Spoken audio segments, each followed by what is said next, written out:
Hello everyone, welcome back to my video. I am Divya Behariko and my student number is 205244064, and now I will explain material from Islamic Studies methodology from the first meeting until the last meeting. Okay, now let's start to the material. Okay, now we are enter to the material. Islamic Studies methodology. The first material is defining Dirasah Islamiyah or Introduction to Islamic Studies methodology. We start from definition. Islamic Studies or Dirasah Islamiyah is the systematic or a structured approach to understanding Islamic doctrines, histories, and real-world practice through academic rigor.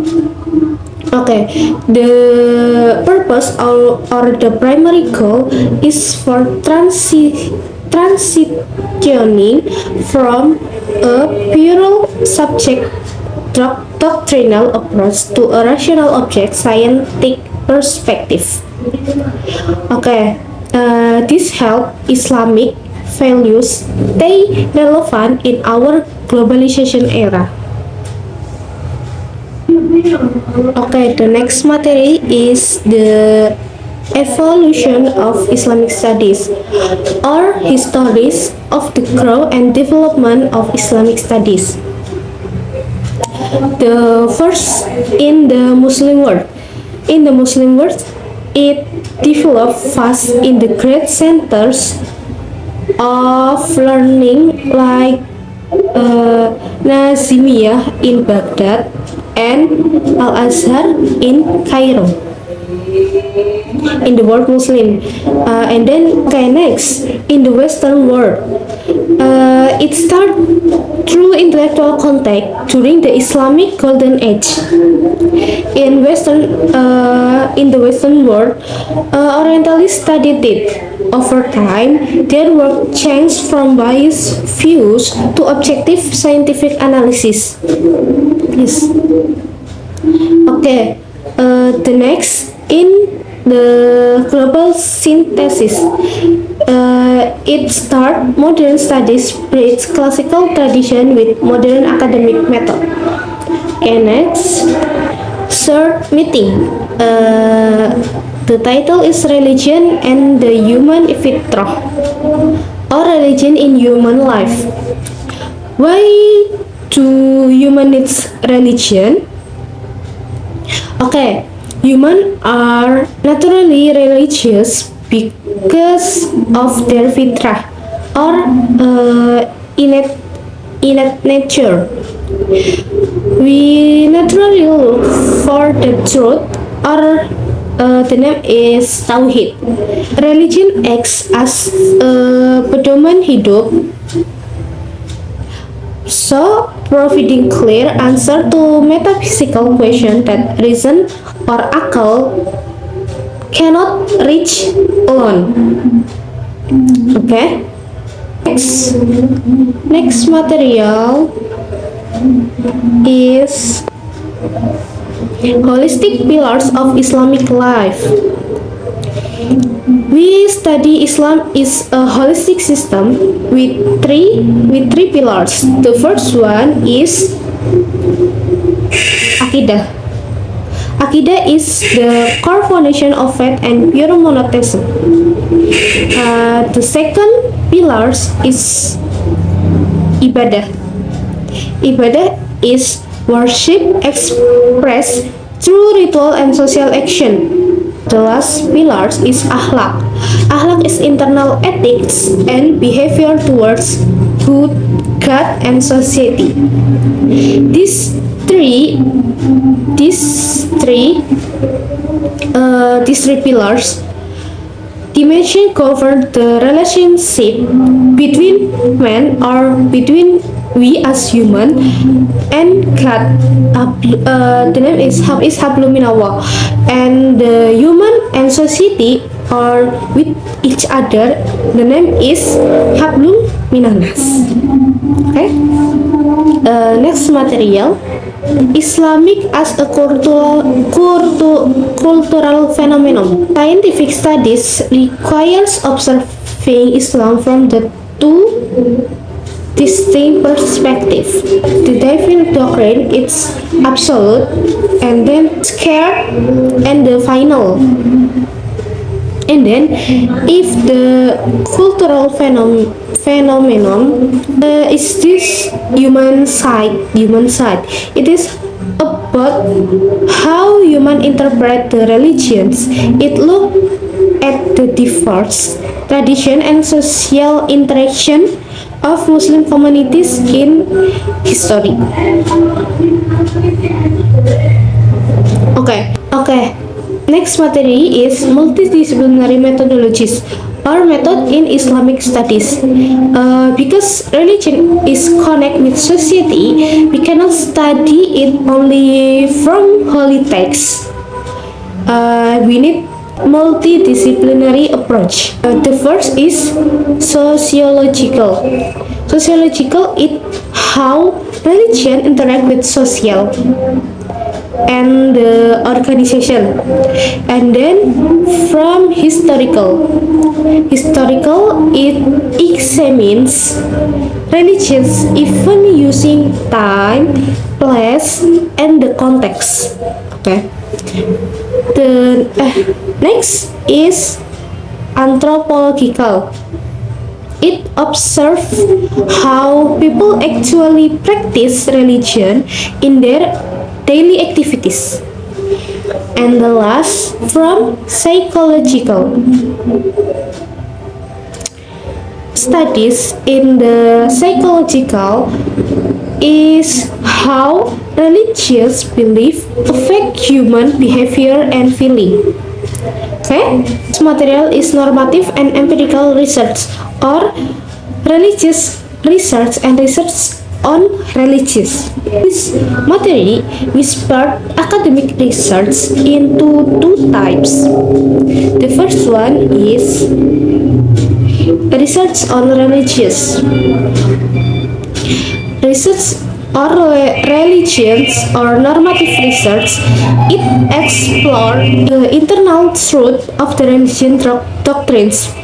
Focus on the what is the true teaching. The second type is religious research or empirical research.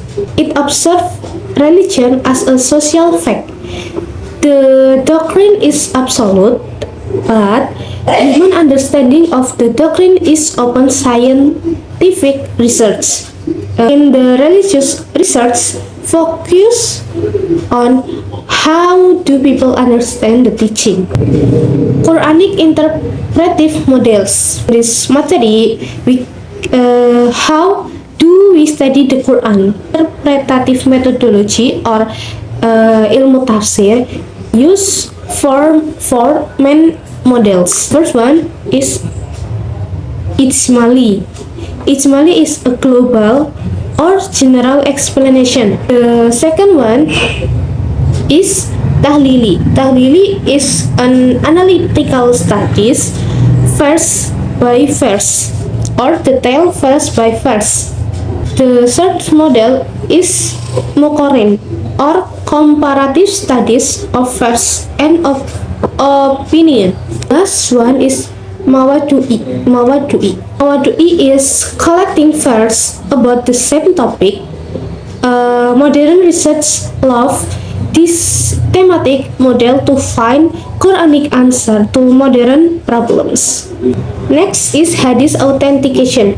Hadith is the second sort of Islamic law, so we must check it carefully. Hadith research examine there's two parts. The first is parts. The first is sanad. Sanad is the chain of narrator, and the second is matan. Matan is the main text or the content from hadith. hadith. Okay, the most important in this method are is tahrij is examine the hadith is sahih or hasan or doif or weak. Next material is ijtihad. Ijtihad the dynamic of change. When the Quran and Sunnah do not give an explicit answer, scholars use ijtihad.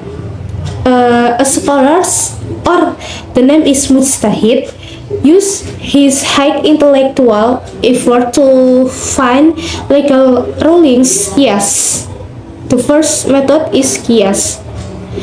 Qiyas is the legal analogy, and the second rules is ijma. Ijma is consensus or agreement among the scholars. And the third is maslahah. Maslahah is public interest. Because of ijtihad, Islamic law remains dynamic and adaptive to change. Okay. Next material is global response to modernity, or Islamic in the era of globalization. In this modern era, globalization brings people closer, but it also creates different response in the Muslim community. There are three groups of globalization. The first is fundamental. In the fundamental, they want a regret and literal return to sacred texts. They often reject modern Western culture.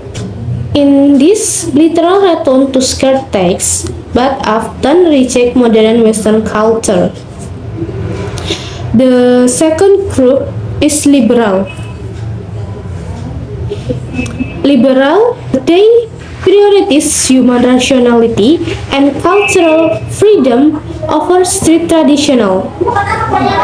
It prioritizes human rational and freedom over strict tradition. And the last group is modernists. They try to combine Islamic tradition with the modern progress, science, and technology. These are the group of modern era in modern era. Okay. Next, contemporary Islamic dynamics. In this material, while globalization is about the general trend, contemporary dynamics focus on specific modern issues.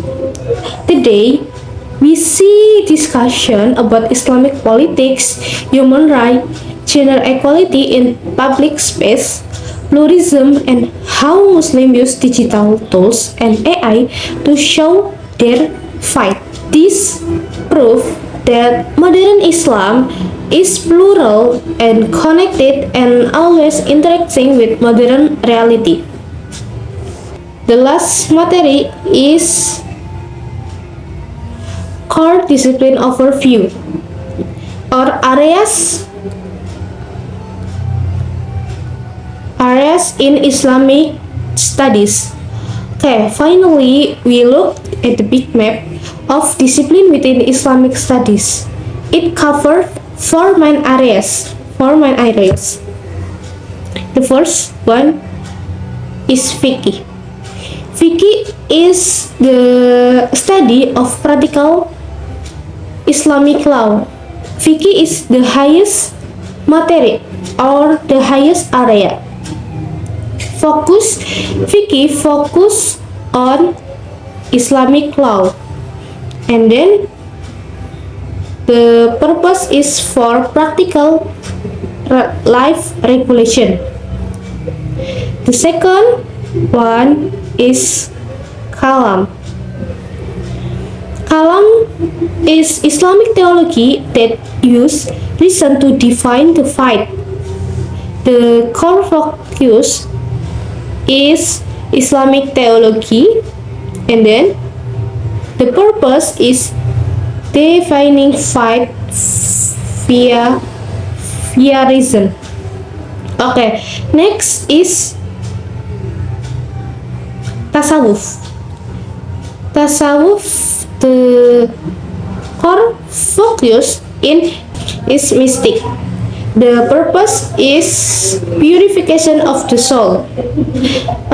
Tasawuf is Islamic mystics and the purification of the soul, or the name is tazkiyatun nafs. Okay. The last area is from history.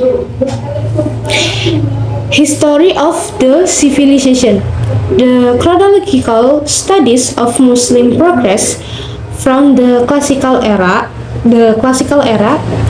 to the modern era. Classical to modern era. Okay, this focus on civilization, and then the purpose is for tracking Muslim progress. The conclusion of this is material is the Islamic studies methodology give us a clear perspective. It teaches us to respect scarce doctrines, but also to be critical and scientific when looking the religious society. With these many methods, Islam can always give answer to modern civilization. Okay? Okay guys, I think that's enough from me, and see you next time. Goodbye. Wassalamualaikum warahmatullahi wabarakatuh.